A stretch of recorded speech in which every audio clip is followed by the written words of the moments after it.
Visakhapatnam central జైల్లో శిక్ష అనుభవిస్తున్న రౌడీ షీటర్ హల్చల్ చేశాడు. కోర్టులో హాజరుపరచడానికి తీసుకెళ్తున్న పోలీసులపై బూతులతో రెచ్చిపోయాడు. నా వద్ద వాళ్ళు 20,000 తీసుకున్నారని గట్టిగా అరుస్తూ హంగామా చేశాడు.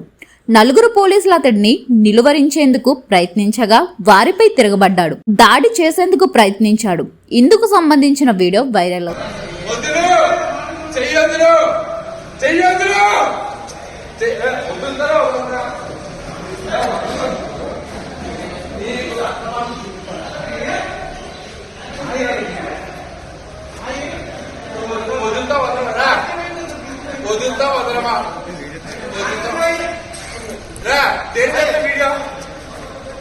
వీడియో ఇలా 20,000 ఇస్తావా? ఇలా 20,000 ఇస్తావా? 20,000 ఇస్తావా? ఇప్పుడు నన్ను ఎక్కడి నుంచి అక్కడికి తీసుకురావడానికి 20,000 బిర్యానీ తినిపించడానికి ఇస్తావా? 20,000 బిర్యానీ చేస్తే ఇస్తావా? చెప్పు, ఇస్తావా?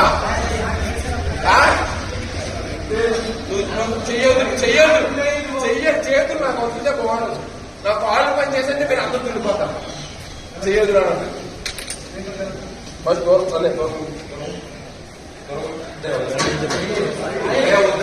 ప్రభుత్వం చేసుకున్నా బుద్ధిగా పడిపోతారు. పక్క చెప్పింది వినట్లేదు.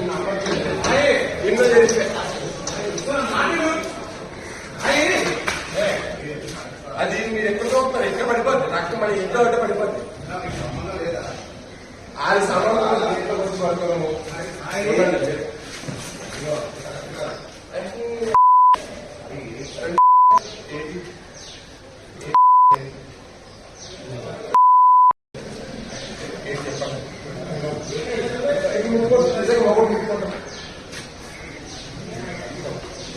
మీరే